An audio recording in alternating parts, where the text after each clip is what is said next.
कि सुदामा को मन हमेशा शांत रहता था, उनके पास खाने पीने की कोई स्थिति नहीं है, एकदम पतित स्थिति में है, एक झोपड़ी में रहते हैं, 7 दिन में कभी कभी खाने को मिलता है तो खा लेते। उनकी पत्नी भी बड़ी सुशील है, क्या नाम है? सुशीला, सुशील है ना, तो सुशील पत्नी सुशीला जैसा पतिदेव कहते हैं वैसा ही पालन करती है। और ये सुदामा कोई नए भक्त नहीं है भगवान कृष्ण के, पुराने भक्त हैं। कब से हैं? उज्जैन में एक आश्रम है जिसका नाम है संदीपानी मुनि आश्रम। आज भी आप उज्जैन जाएंगे तो वहाँ आप दर्शन कर सकते हैं। संदीपानी मुनि आश्रम में भगवान कृष्ण और सुदामा दोनों साथ में पढ़ाई करते थे, है कि नहीं? और दोनों ने ही ज्ञान प्राप्त किया। एक तो बन गए द्वारका के राजा और एक बन गए बिल्कुल गरीब ब्राह्मण। क्यों? जानते हैं क्यों बन गए? बता सकते हैं कोई? क्यों गरीब हुए सुदामा? ज्ञान दोनों के पास बराबर था। जैसे किसी ने MBA की डिग्री ली है एक ही कॉलेज से, तो दोनों ही तो प्लेसमेंट पाएंगे। हो सकता है कोई 1 करोड़ का, कोई हो सकता है थोड़ा 1.25 करोड़ का, किसी का 10 लाख का पैकेज, किसी का 9 लाख का, पर दोनों को नौकरी तो मिलेगी ना। एक द्वारका के राजा और दूसरा गरीब, क्यों? हाँ हाँ जी, हाँ हाँ हाँ। प्रभु जी ने बहुत अच्छा बताया कि गुरु के आदेश से लकड़ी काटने के लिए गए थे जंगल में, और गुरु माता ने आदेश दिया था कि जाओ। तो खाने के लिए सुदामा को चने दिए थे, कहा दोनों आपस में बांट के खा लेना, है ना। लेकिन सुदामा ने क्या किया? झूठ नहीं बोला।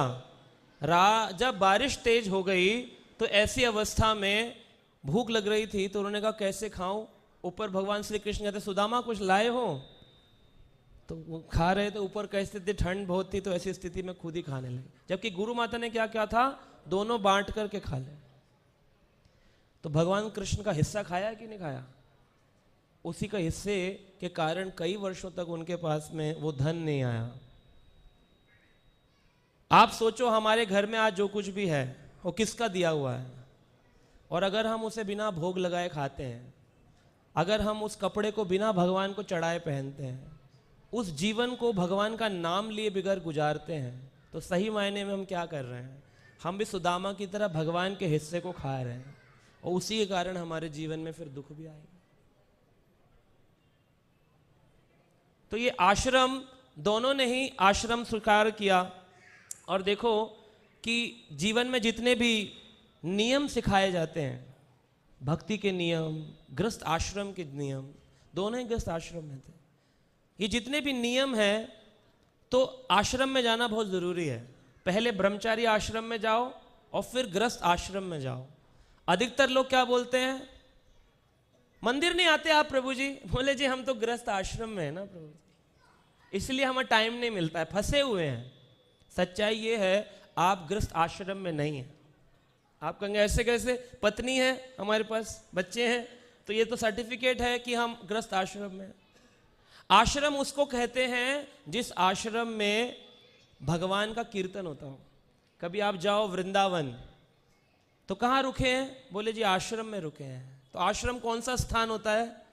जहाँ एक छोटा सा मंदिर होता है नीचे, ऊपर थोड़े कमरे बने होते हैं सोने के लिए, नीचे खाने के लिए भंडारा प्रसाद मिलता है कि नहीं? होटल को तो आश्रम नहीं कहते। 2 स्टार 3 स्टार 5 स्टार बोले होटल को आश्रम।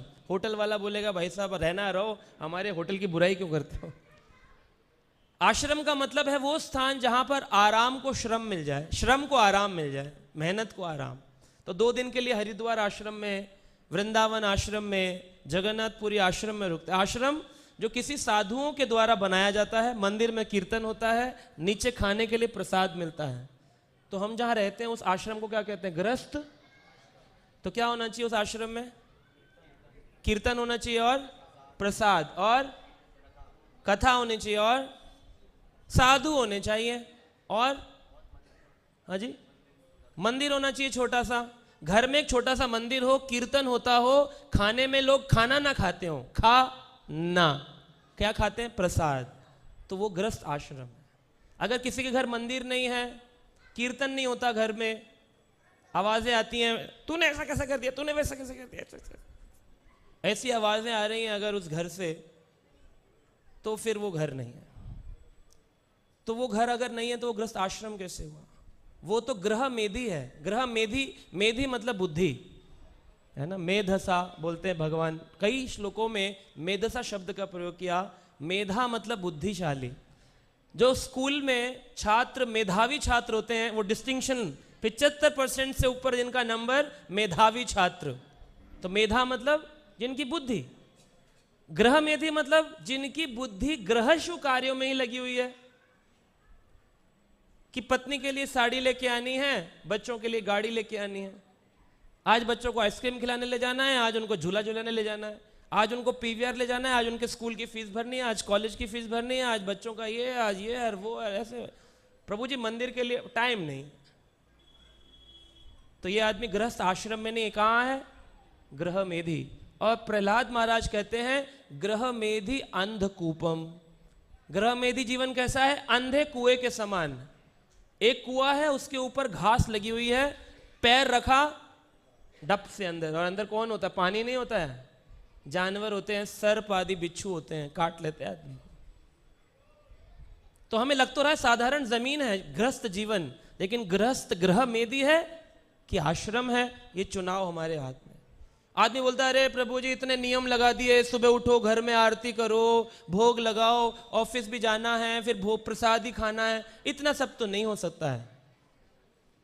तो आपसे एक प्रश्न पूछते हैं, जीवन में जितने भी नियम होते हैं वो नियम क्यों लगाए जाते हैं? सुचारू रूप से जीवन को चलाने के लिए या नियम को बिगाड़ने के लिए? जीवन को बिगाड़ने के लिए।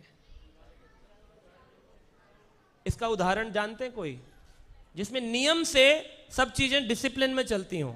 रूल्स जितने पालन करोगे, जितने अधिक नियम अपने जीवन में लगाओगे, उतना स्मूथ लाइफ। ऐसा कोई उदाहरण बता सकते हैं? हाँ, ट्रैफिक रेड लाइट। आपने पहले लेक्चर सुना है क्या हमारा ये वाला? ट्रैफिक रेड लाइट, बिल्कुल सही। Traffic red light. Traffic red light पे क्या होता है? रेड लाइट हो तो ट्रैफिक सही चलता है, और रेड लाइट खराब हो जाए तो? ऐसे ही हमारे जीवन में क्योंकि नियम नहीं मान रहे हैं, ये नहीं पता रेड लाइट कहां रुकना है, ग्रीन लाइट कहां चलना है, इसीलिए जीवन अस्त व्यस्त, चारों कोने पस्त ग्रस्त। अस्त व्यस्त, चारों कोने पस्त ग्रस्त। कहता है ग्रस्त हूं पर चारों कोने पस्त हूं, क्योंकि अस्त और व्यस्त हूं, क्योंकि वो नियम का पालन नहीं कर रहा है। और लोग बड़ी सरलता से कहते प्रभु जी हम तो ग्रस्त आश्रम में ना, इतने नियम हम तो नहीं कर पाएंगे। अजी नहीं कर पाओगे तो कभी स्मूथ लाइफ जी ही नहीं पाओगे। स्मूथ लाइफ जीनी है तो ट्रैफिक रेड लाइट में मालूम होना चाहिए लाल बत्ती हरी बत्ती क्या है। लाल पर नहीं करना, हरे पे करना है ना। तो सुदामा जी ने आश्रम को ज्वाइन किया तो वो आश्रम में थे, गृहस्थ आश्रम में थे। ठाकुर जी के द्वारा जो दिया जाता था उसको स्वीकार करते थे। संतोषे परमम सुखम, जो मिल जाता था उसी में जीवन आनंद से गुजरता था। बच्चे बोलते भी थे पिताजी आप कुछ कमाते क्यों नहीं? कह रहा है भगवान जो देने वाला है मैं क्या करूंगा उसके लिए, रात दिन भागने की क्या आवश्यकता है? तो रात दिन भागना नहीं पड़ता है। भक्त को भरोसा है, जिसने ये काटा है ना, किसने काटा है ये मुंह? माँ बाप ने काटा है? किसने बनाया है? तो मुंह में डालेगा कौन? जिसने ब्रह्मा को आदेश दिया कि एक मूर्ति बनाओ और उसको चीर दो, काट दो यहां से, और उसके अंदर एक फूड पाइप लगा दो, नीचे पेट लगा दो, जिसमें जठराग्नि रूप में मैं बैठा रहूंगा, और फिर वो बोलेगा अंदर भोजन दो। तो हम बोले भगवान से, भगवान चीरा क्यों अगर डालना नहीं था? पूछ सकते हैं ना, चीरा क्यों अगर डालना नहीं था? तो भगवान कहता अगर चीरा मैंने है ना तो जिम्मेदारी भी मेरी है। कहते हैं एक व्यक्ति जब मर जाता है, उसको मरने के बाद में लकड़ी की आवश्यकता होती है अंतिम संस्कार के लिए, उसको आग की आवश्यकता होती है अंतिम संस्कार के लिए, उसको आवश्यकता होती है कफन की अंतिम संस्कार के लिए, है ना, और कुछ लोग चाहिए होते हैं। लेकिन अगर कोई रोड पर बिना आइडेंटिटी कार्ड के भी मर जाए तो क्या उसको जलाया नहीं जाएगा? कौन जलाएगा? हाँ जी, सरकार जलाए या यार जलाए या दोस्त जलाए, कोई ना कोई जलाता है कि नहीं। तो एक कवि बहुत सुंदर बोलते हैं, मृतक को हरि देत है, मृतक को, मरने वाले को भी हरि देता है क्या? मृतक को हरि देत है, लकड़ी कपड़ा आग, जीवित नर चिंता करे, ये बड़ा दुर्भाग्य।